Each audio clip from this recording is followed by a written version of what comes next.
Good morning students. आज हम लोग बात करने वाले हैं ऑपरेटिंग सिस्टम के बारे में।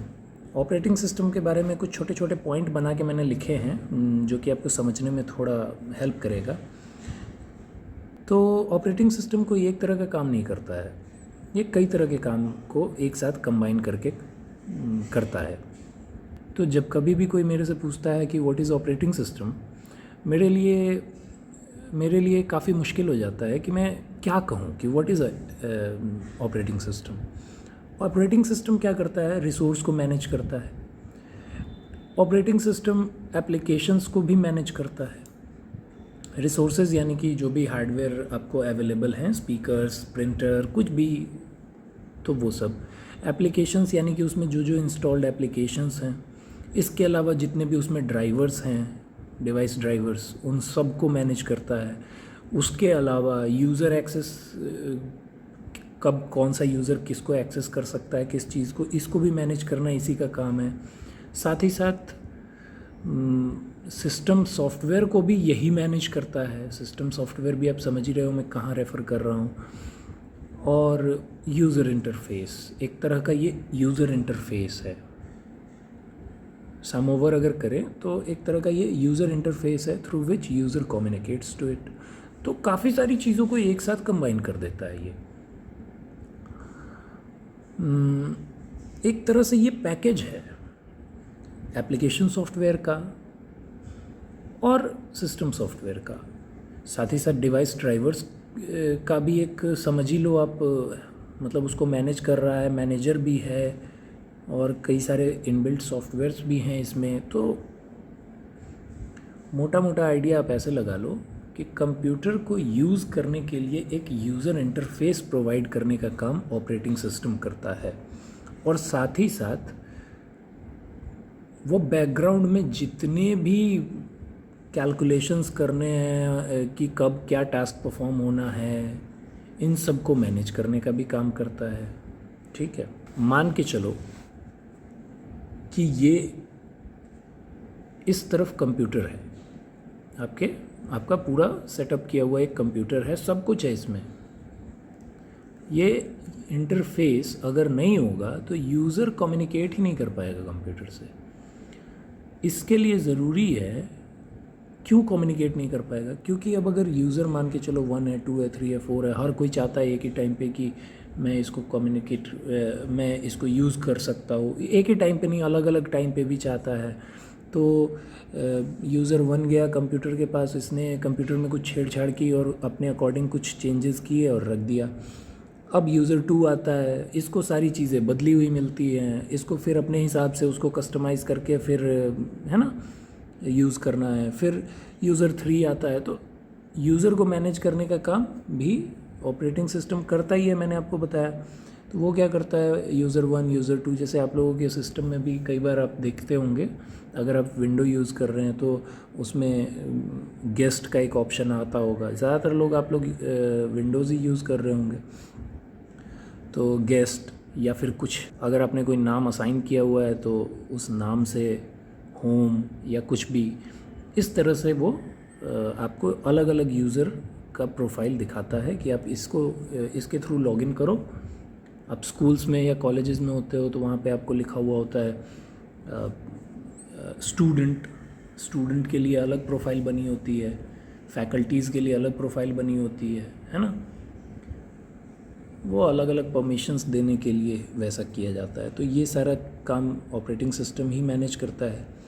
उसके बाद जब आप लॉगिन कर देते हो तो फिर उसके बाद आपको क्या ग्राफिक्स दिखानी है, किन चीज़ों की परमिशन देनी है, किन चीज़ों की नहीं देनी है, कौन से पर्टिकुलर टास्क को आप परफॉर्म कर सकते हो, प्रिंटर आपके में अटैच है तो वो आपको अलाउ होना है या नहीं होना है, depending upon your user capacities, जो सा भी आप यूज़र के थ्रू लॉगिन हुए हो। तो ये सारा काम है। तो मोटा मोटा इसकी डेफिनेशन कुछ इस तरह से बनती है कि an operating system is a system software which provides a GUI या फिर UI। GUI मतलब ग्राफिकल यूज़र इंटरफेस, UI यानी कि user interface, to a user and manages the resource को मैनेज करता है, सॉफ्टवेयर को मैनेज करता है, यूज़र्स के एक्सेस को मैनेज करता है, इन सब को मैनेज करके ये एक्चुअली इसका अल्टीमेट मोटिव क्या है? एक वर्किंग एनवायरनमेंट क्रिएट करने का। तो what is operating system? Operating system is a system software which manages resources, softwares and user accesses to generate a workable environment. काम करने लायक environment बनाना ही इसका मेन मोटिव है, उसके लिए ये इतने सारे टास्क करता है। अब बात करते हैं कि यूज़र इंटरफेस क्या होता है। तो the way in which a computer operating system let the user use it और the way an operating system interacts with the user. इसका क्या मतलब है? इसका मतलब है तरीका, कैसे इंटरैक्ट करता है एक ऑपरेटिंग सिस्टम अपने यूज़र्स से, यही उसका यूज़र इंटरफेस कहलाएगा। अब आप लोग विंडोज़ यूज़ कर रहे हो तो विंडोज़ में तो आप लोग ग्राफिकल यूज़र इंटरफेस आपको मिलता है। हर चीज़ एक ग्राफिक्स की तरह होती है, फोल्डर का ग्राफिक्स बना होता है। वीडियो अगर आपका है एक फ़ाइल तो उसका एक ग्राफिक बन के आपको रिप्रेजेंट होगा। तो वैसे ही अगर आपने डॉज यूज़ किया है तो उसमें आप लोग कमांड्स लिखते हो, मतलब उसमें आपको एक ब्लैक स्क्रीन मिलती है, आप वहाँ जो भी करना चाहते हो। लेट्स से अगर आप ड्राइव डी खोलना चाहते हो, जो कि मैंने यहाँ पे लिया हुआ भी है, तो आप क्या करते हो? ओपन ड्राइव डी के लिए आपके पास एक कमांड है, डी लिखो और कॉलन दो और एंटर दबा दो, अपने आप ही ड्राइव डी खुल के आपके सामने आ जाएगी। एक्चुअली इसको कमांड से ही हम लोगों को ऑपरेट करना होता है, इसलिए इसे कमांड बेस्ड यूज़र इंटरफेस कहा जाता है। हमारे पास उसके बाद ग्राफिकल का तो मैंने बताया ही अभी आपको। विंडो एक बहुत ही अच्छा एग्जांपल है, उबंटू भी आजकल काफ़ी अच्छा ग्राफिक्स का यूज़ कर रहा है।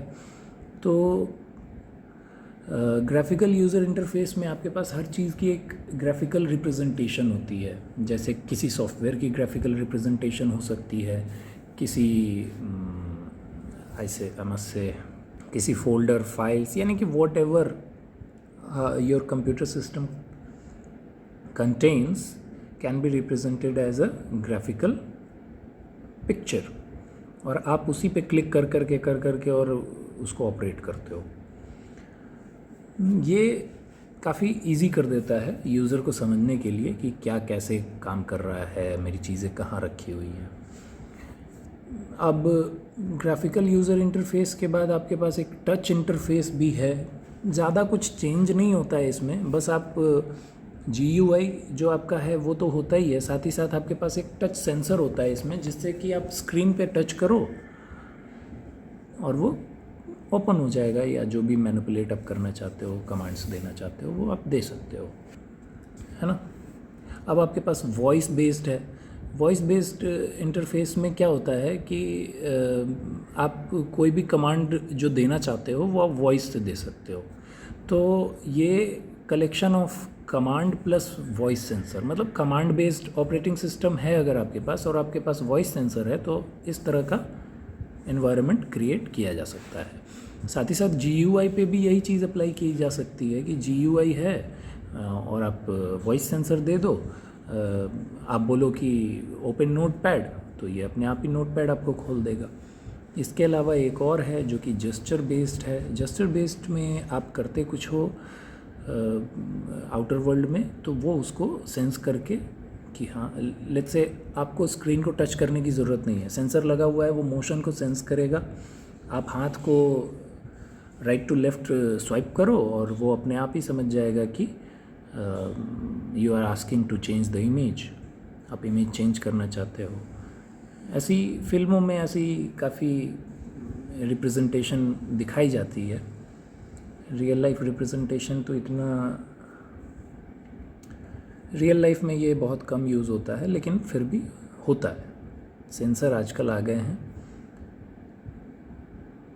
जो कि आपके जेस्चर को, आपके बॉडी मोशन को कैप्चर कर सकते हैं और उसको एक कमांड की तरह ट्रीट किया जा सकता है।